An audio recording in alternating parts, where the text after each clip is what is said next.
প্রিয় অষ্টম শ্রেণীর শিক্ষার্থীরা, শুভেচ্ছা নিও। আজকে আমি তোমাদের 2025 সালের বাংলাদেশ ও বিশ্ব পরিচয় বিষয়ের নতুন বই থেকে দ্বিতীয় অধ্যায়ের অনুশীলনীর বহু নির্বাচনী প্রশ্ন এবং সম্ভাব্য আরও কিছু বহু নির্বাচনী প্রশ্ন এবং তার সমাধান করে দেব। প্রথমে তোমাদের বলবো, যারা আমার চ্যানেলটি সাবস্ক্রাইব করো না তারা আমার চ্যানেলটি সাবস্ক্রাইব করবে এবং আমার সাথে থাকবে। তাহলে চলো আমরা ক্লাস শুরু করি। পাঠ্য বইয়ের বহু নির্বাচনী প্রশ্ন। এখানে তোমাদের বইতে 4টি বহু নির্বাচনী প্রশ্ন দেওয়া আছে।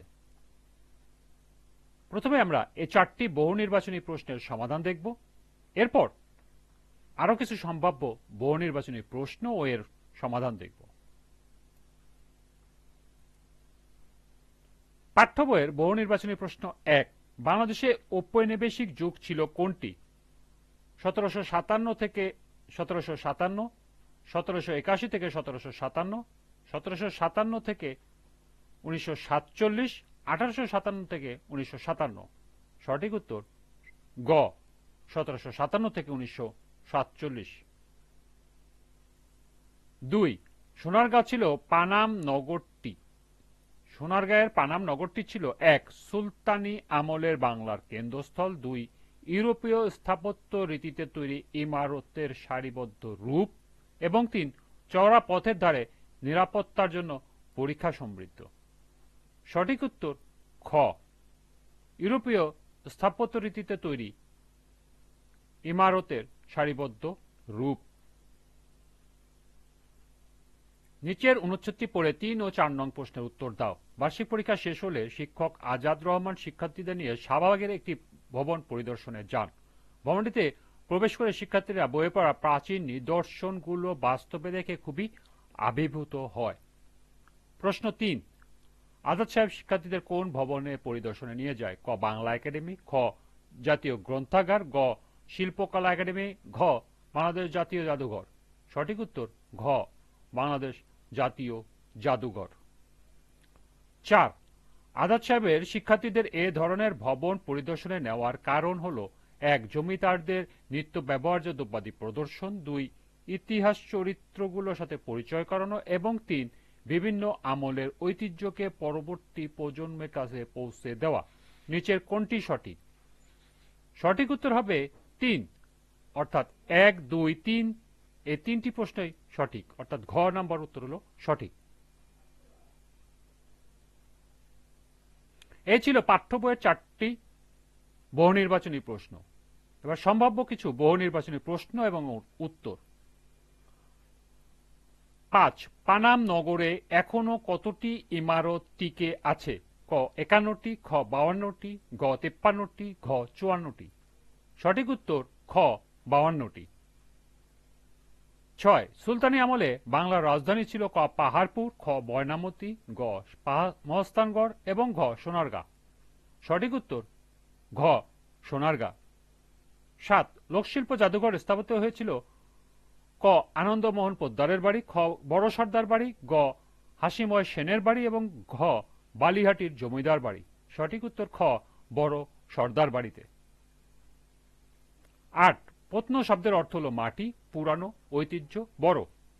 সঠিক উত্তর খ, পুরনো। 9, উত্তরা গণভবন নামে পরিচিত কোনটি? ক, দীঘাপতিয়ার জমিদারের প্রাসাদ, খ, বালিহাটির জমিদার বাড়ি, গ, আনন্দমোহন পোদ্দারের বাড়ি, এবং ঘ, আনন্দময় সেনের বাড়ি।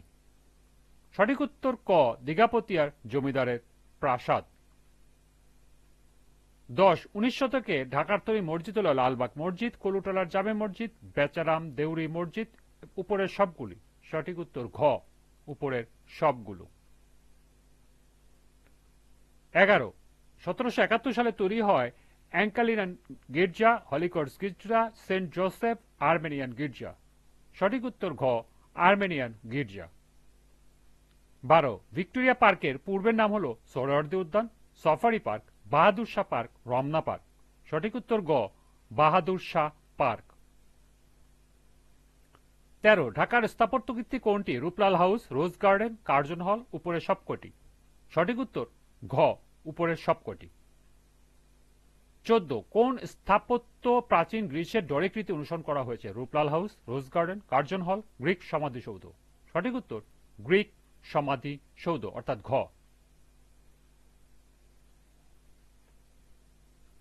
এরপর 15 জাতীয় জাদুঘরে সংরক্ষিত আছে ক দিনাজপুরের মহারাজার ব্যবহার করা দ্রব্য, খ বলধার জমিদারের পোশাক, গ দিঘাপতিয়ার জমিদারের ব্যবহার করা পোশাক এবং ঘ উপরের সবগুলো। সঠিক উত্তর উপরের সবগুলো অর্থাৎ এই তিনটি জাতীয় জাদুঘরে সংরক্ষিত আছে। 16 ময়মনসিংহ শহরে জাদুঘর প্রতিষ্ঠিত হয়েছিল ক 1969 সালে, খ 1967 সালে, গ 1965 সালে এবং ঘ 1963 সালে। সঠিক উত্তর ক 1969 সালে। 17 বিশ্বকবি রবীন্দ্রনাথের কুঠিবাড়ি কোথায় অবস্থিত? ক ময়মনসিংহের মুক্তাগাছা, খ রংপুরের তাজহাট, গ নাটোরের দীঘাপতিয়া, ঘ কুষ্টিয়ার শিলাইদহ। সঠিক উত্তর ঘ কুষ্টিয়ার শিলাইদহ। 18 কোন ঔপনিবেশিক যুগের আগে তৈরি? কোনটি? ক গ্রিক সমাধিসৌধ, খ ঢাকেশ্বরী মন্দির, গ সর্দার বাড়ি, ঘ উপরের সবগুলো। সঠিক উত্তর খ ঢাকেশ্বরী মন্দির।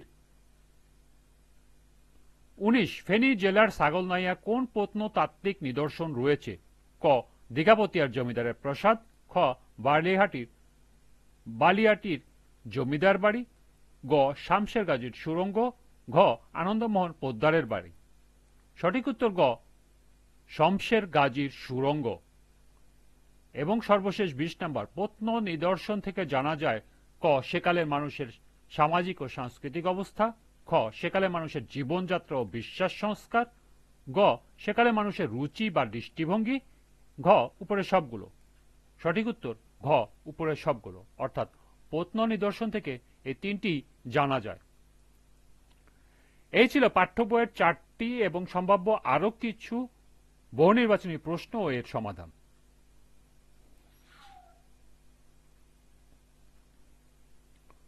আজকের ক্লাসটি এ পর্যন্তই। পরবর্তী ক্লাসে সৃজনশীল প্রশ্নের সমাধান করে দেব। সবাইকে আবারও বলছি, যারা আমার চ্যানেলটি সাবস্ক্রাইব করো নাই তারা আমার চ্যানেলটি সাবস্ক্রাইব করবে এবং আমার সাথে থাকবে। সবাইকে পরবর্তী ক্লাস দেখার আমন্ত্রণ জানিয়ে আজকের মতো আমি এখানেই বিদায় নিচ্ছি। আল্লাহ হাফেজ।